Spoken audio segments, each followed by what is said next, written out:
Today I wanted to talk about a series of switchers from the AV company Extron that can be used in your retro gaming setup to replace things like a SCART switcher, a component switcher, composite switcher. If you have consoles of all kinds of different output types, this is a great option to consolidate everything into a single switcher that is extremely high quality.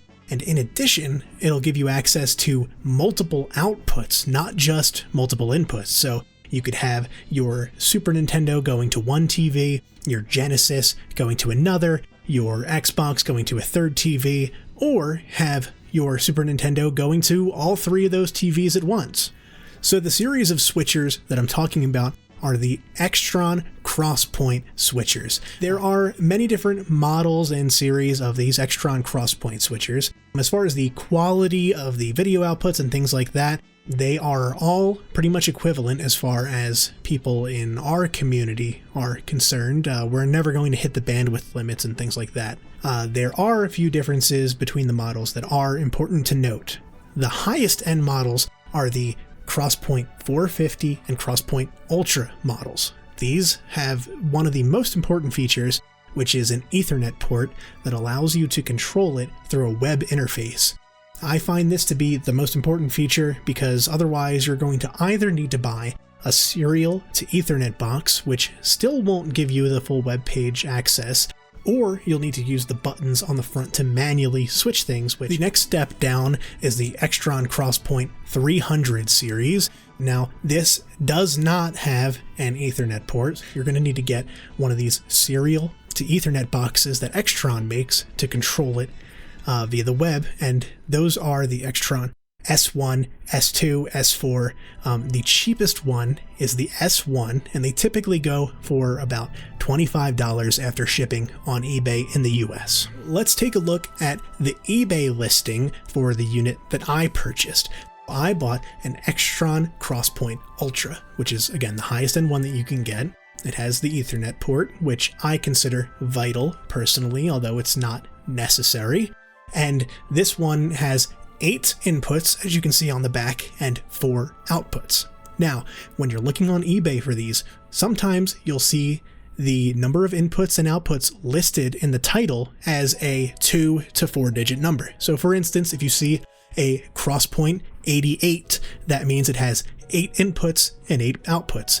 In my case, mine is 8 inputs and 4 outputs, so it would be considered an 84. You could also have a 128 or a 1212 or a 3232. There's a huge range of inputs and outputs. However, do not rely on the title of the listing or the buttons on the front to decide how many inputs and outputs a box has. Let's take a look at the front of the box that I purchased. I have 12 input buttons and 8 output buttons, but if we look at the back, you can clearly see that I actually have an Extron Crosspoint 84. Extron makes, or made, the chassis pretty universal, so they would have whatever the maximum that particular chassis could support. It would have all the buttons for that loaded onto the front, and then in the factory have the input and output cards put into the chassis, and that's the actual amount of inputs and outputs you would get. So you really need to be careful. The other most important aspect that you need to look for on the back of the systems are those blue Phoenix Euroblock connectors. If you see these blue connectors at the bottom or in the middle of your system, that means that your system supports audio switching. If you don't see those audio connectors there, you won't be able to route your audio through this switcher. Now, you may have some kind of external audio switching solution like a receiver or something like that, but I have yet to find a receiver that has 16 or 32 inputs, so it's best to integrate it into this switcher if you can. You can always take the output and loop that into your audio receiver as well, which is what I do in my case. When you're deciding on a unit to purchase, I would count up all of the inputs that you have and probably add 2 or 3 more in case you want to expand in the future. You don't want to run out of ports and have to buy an entire new switcher. You can link the switchers together with the outputs from one going to the inputs of another to maybe try to get more inputs that way, but it's going to add a lot more complication to the switching process. Deciding the inputs is very easy. You just count how many sources, how many consoles, or whatever you're going to have. Maybe you want something like I have in my case, where I have an HD Retrovision component extension cable that comes off of one of my inputs and lets me have some inputs just sitting there on my desk. So if I'm repairing a console and I need to test it, I have the cables right in front of me to plug in. Figure that out. That's how many inputs you need to buy. The outputs are a little more complicated, so you don't just want to rely on how many TVs or outputs or capture cards do I have.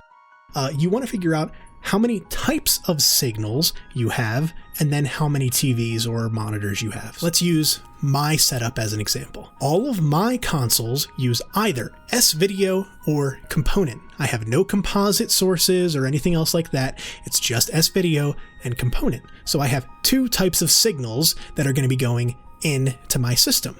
That means each of my TVs needs to have an S-Video cable and a component cable going into it, because they're not interchangeable with each other. So I need two outputs for each of my TVs, and I have two TVs. That means I need four outputs. Now I also have an S-Video and component capture card, which I would like my sources to go into as well. But I don't need extra outputs for that, because most PVMs or BVMs have a loop out port from their S-Video, composite, and component inputs, which you can then feed out into a capture card. So in my case, I only need 4 outputs, even though I technically have 6 different areas where I want that signal to go. So if you have a PVM or a BVM, just keep in mind that you do have access to those loop out ports. Something important to note that unlike a lot of switchers like component switchers or SCART switchers, you don't need to rely on the same signal going through all of your inputs. So in my case, I have S-Video and component going into my box. I could also have composite and RGB all going into it, and they're not going to interfere with each other or have any kinds of issues. You also don't need to worry about the resolution being set. So for instance, you can have your 240p or your 480i 15 kilohertz signals going in, and then have some progressive scan signals like 480p or 720p and 1080i for an HD signal going in, and they're all going to be able to go into the same switcher. The only thing that you need to worry about is sending an unsupported signal to a TV or monitor that doesn't support it. So for instance, I have a PVM 14L5 multi-format monitor that will take any resolution I throw at it up to 1080i. But the JVC TV that's behind me only supports 15 kilohertz signals such as 240p and 480i. So if I'm going to route one of my HD consoles to my PVM, I want to either make sure I don't route it to my TV that doesn't support it, or if I do route the signal to that JVC behind me, I want to make sure that it's powered off and not getting that signal processed through the board. Another reason why you may want to get more inputs and outputs than devices you have would be to use a transcoder. A transcoder takes one type of signal, so composite, component, RGB, and converts it into another type of signal. So for instance, if you had a bunch of S-Video sources, but you wanted everything to come out of your box as component, you could go ahead and get an adapter such as this one right here, which will take all kinds of signals and output them back as component signals. That way you only need to worry about a single output, or for instance, if you have a DVI capture card, you can usually bring these component signals in to those as well with a simple cheap adapter. And it's also very easy to convert component to HDMI for capture as well. You can also get something like this, which will take your SCART signals and convert those into component, although this is this diagram is backwards, but that would be a way to consolidate all of your signals into just a single output type. So for each type of signal that you want to convert, you need one output, which would take all of your, let's say, SCART signals, and they would go out of that one when you want to use them, and then an input to come from the transcoder box back into the switcher, and then that input as, let's say, component can then be routed back out to your component output. So that would take an additional input and output per type of signal you want to convert. not per signal, just the type of signal. So at most you would only need 1 or 2 extra inputs and outputs. So that's something to consider. All right, so those are all of the basics of how these switchers actually work. Let's talk about the cost of ownership of one of these. As you can see from the eBay listing, I got mine for less than $50 after shipping and tax. So it cost me $50 to get the switcher. However, I need to get a few different accessories to actually use this, which are going to bring it up in cost, especially if you get one of the larger ones, like a 16 or a 32 input device. For each of the inputs and outputs that I want a composite, a component, or an S-video signal to go into, I need either 1, 3, or 2 BNC to RCA adapters respectively. So composite needs 1 adapter, component needs 3, and S-video has a chroma and luminance signal, so that needs 2. You'll also need an S-video to BNC or an S-video to RCA adapter if you're using S-video sources as well as your S-video outputs. So for instance, I have an example right here of what I have, which is an S-video male connector to 2 RCA connectors. So this just goes into the switcher, and the other end gets an S-video female to female coupler so I can plug in an S-video cable to go to one of my TVs. Alternatively, I can put this on the input side, use a coupler, and get the S-video cable coming out of one of my consoles to go into this guy right here. It'll cost anywhere between 70 cents and $9 per input and output depending on what you're doing. I only use S-video and component, so the component ones cost me $2.10 for every input and output that I have, and the S-video ones cost me, let's just say, $8 between the adapters and the dongles and the BNC adapters. So that's a cost that you have to consider into that as well. So let's just say all of that together cost me something like an extra $60 between the little dongles and the cables and things like that. You'll also need component or RCA cables to go out to your TV from the switcher. So for instance, I have my component outputs going into my PVM and my TV, so I needed 2 sets of component cables. Now you can go on Amazon and get the $25 HD Retrovision cables, and they're very high quality, but if you want to save some money, if you have any thrift stores near you, they always have component or RCA cables for dirt cheap. These really nice shielded cables that I have right here only cost me $5. I needed 2 of those, so that was 10. Typically, they're actually usually $2.99 at the thrift stores, but for some reason that one was a little more expensive. But let's just say it cost me $10 for those 2 cables. And then I had to buy some S-video cables to go to my TVs as well, so I bought 2 of those for $10 each. Depending on the length, they cost different amounts of money, of course. All in all, for the inputs and outputs, as far as the wiring was concerned, we could say that it cost me about $100. In addition to that, you'll also need audio adapters. Those audio connectors, those Phoenix connectors at the bottom, you can't just plug an RCA cable into. You need to adapt it somehow. On eBay, there's a seller who sells 2 different versions of his adapters. One of them adapts it into RCA directly. There are 2 different versions, one for input and one for output. There's a little drop-down menu where you choose it, so make sure you pick the right ones. I needed 12 of those, 8 on the input, 4 on the output. That was $65 shipped. That's how much it cost me to connect the audio, another $65. So we're talking about around $200 for everything. So for the switcher and all the cabling and adapters and things like that, it cost me around $200. That's still cheaper than a G-SCART switch, and you get the flexibility to put any signal that you can think of, including VGA, into this switcher. In my eyes, it's a better buy. You also get the web interface and presets and things like that, individual routing to all kinds of different systems. It's just something that I think is a better buy altogether. The other version of the audio adapters that I didn't end up buying are 3.5mm audio adapters. So you would need to buy those, and then in addition, a 3.5mm to RCA dongle. There are also plans by Jeff Chen for you to make your own on GitHub if you would like to buy some PCBs and some components and do a little bit of soldering work. You can make them yourself, but you're still going to need those adapters, and as far as I can tell, the cost doesn't really make sense compared to just buying the RCA adapters off of eBay. No matter which one of those 3 options you go with, whether it's the RCA, the 3.5mm, or the DIY option, you're going to end up having those green Phoenix connectors that you can see in the eBay listing.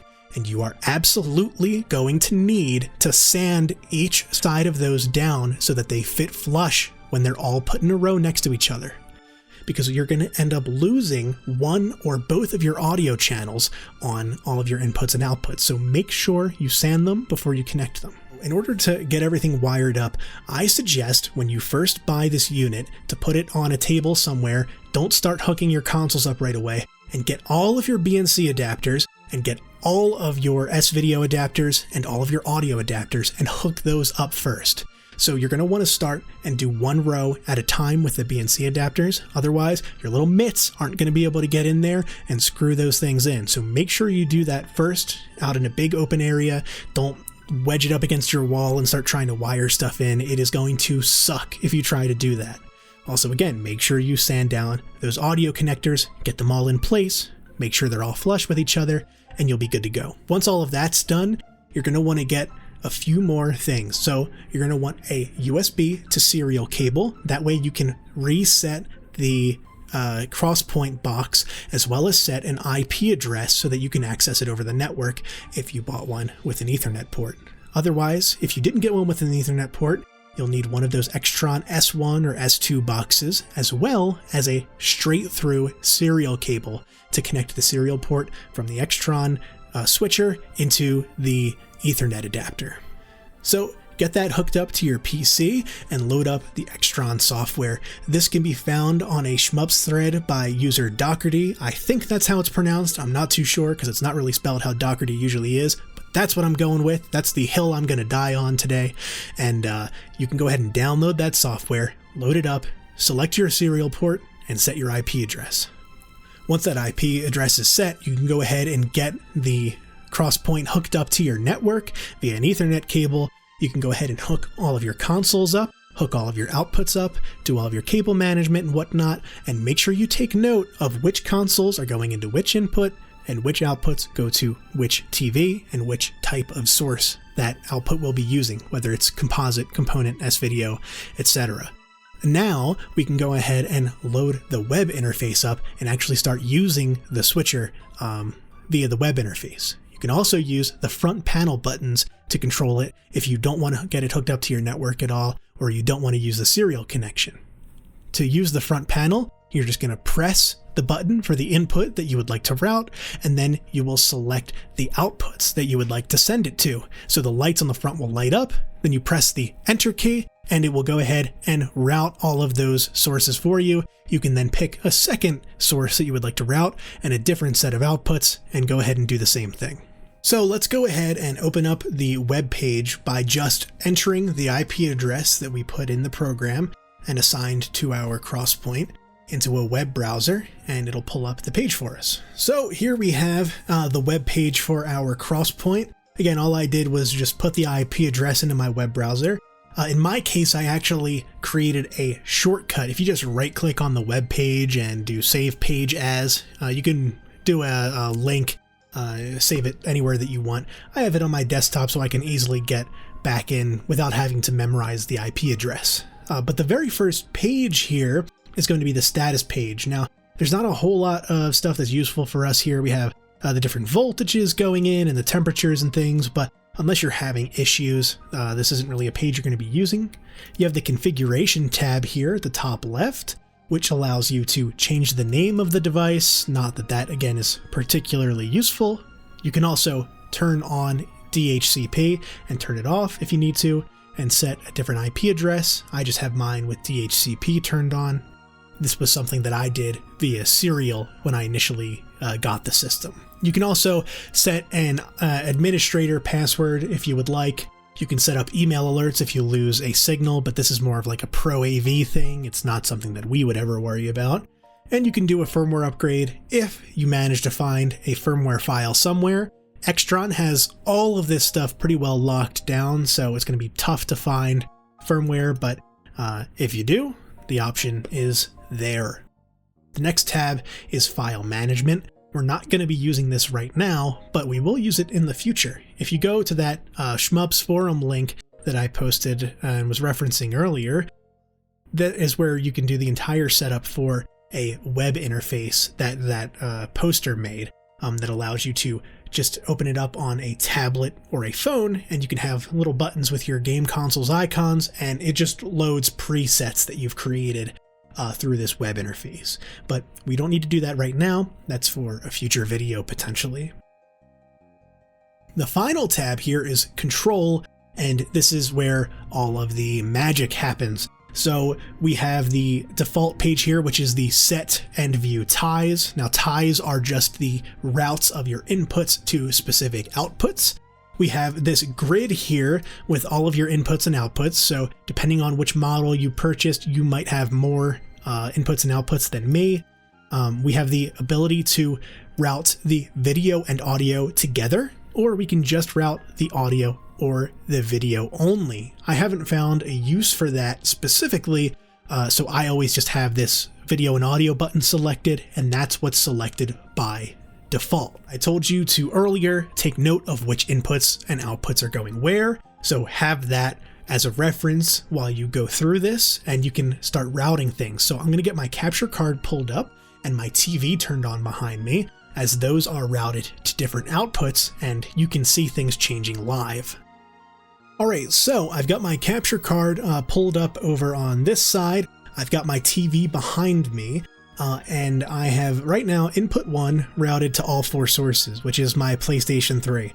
Now you can see it's in black and white. That's just because I'm using the wrong type of output here. Don't worry about it. My other consoles will show in colors. Let's say I want to take input 3, which I believe is my Dreamcast, and send it to all 4 of these. I have 2 options. First off, I can click 1, 2, 3, and 4, and you can see it says P on the buttons here for pending. If I click the take button, you can see it'll switch right over on both my capture card and my TV behind me. Alternatively, instead of clicking all 4 of these, I can just click on the input, and it'll automatically send it to all of the outputs. I can click take, and now it's back to my black and white PS3. I can select one source and send it to a few of my outputs, and another source and send it to some different outputs. And now when I click take, you can see that behind me is my Super Nintendo playing Final Fantasy VI, and on the side here of the capture card, it is currently playing my Dreamcast, and it's also routing the audio along with that. So my TV is muted right now, so you can't hear it through the microphone, but you should be able to hear the audio coming from my Dreamcast through here. That is the basic usage of the switching functionality. Once I go ahead and set my inputs and outputs up the way that I like, you could go in here and do it manually every time you want to change consoles and things like that. But what I suggest doing is getting everything where you want it, going to this Global Presets tab on the side here, and actually saving it as a preset. So if I wanted to save the Super Nintendo and the Dreamcast in this configuration as a preset, I could click Save Preset. I get the option to select any of the presets here, so there are a bunch of blank ones. I'll take number 8. I will set this to SNES and Dreamcast and say accept. And now it's a preset, so I can switch to this Dreamcast and GameCube output, which is the same thing because I move my cable around. I could switch to just the Dreamcast. You saw the TV flicker and switch over to the Dreamcast behind me. I could switch over to my PS3 if I need to, or back to the Super Nintendo and the Dreamcast being routed. So that is how you make presets, and those presets will also be used for the touchscreen interface in a later video. So you'll reference these layouts here for that touchscreen. The final page here is the RGB and audio settings tab. Now this allows you to take all of your inputs and individually control the audio levels for those, as well as the output audio levels. So this is useful in my case because one of my consoles, whichever one is on input 4, was coming out with a really high volume level compared to all of my other consoles. So what you can do is go to the inputs tab, pick whichever one is being problematic, And if you need to increase or decrease the audio level, you have options here. Now, this change does happen right away, so you can listen and see if it's an acceptable audio level while you change these buttons. And it's on a per input basis. You can see input 1 has no audio change, but input 4 has the audio changed over here. You can also do the same thing for the output. You can change the volume level over there. You can also, and this is absolutely useless for us in the retro community, but you can add a delay to the video output, as well as mute specific outputs, but typically that's not really something you would use. But the option is there. So that is a basic overview of the Extron Crosspoint series as far as the different models, the way that you would need to set them up and wire them, the cost associated with all of that, and how to use the web interface to actually control everything. If you decide to buy one of these and you have questions about cables, adapters, things like that, or really any questions at all, please feel free to leave a comment. If you enjoyed the video or learned anything from this, please leave a like if you liked it, as well as consider subscribing. I'll be posting some more tutorials, guides, things like that, as well as some playthroughs of retro or slightly older games that I find interesting. So thank you very much for watching, and I will see you next time.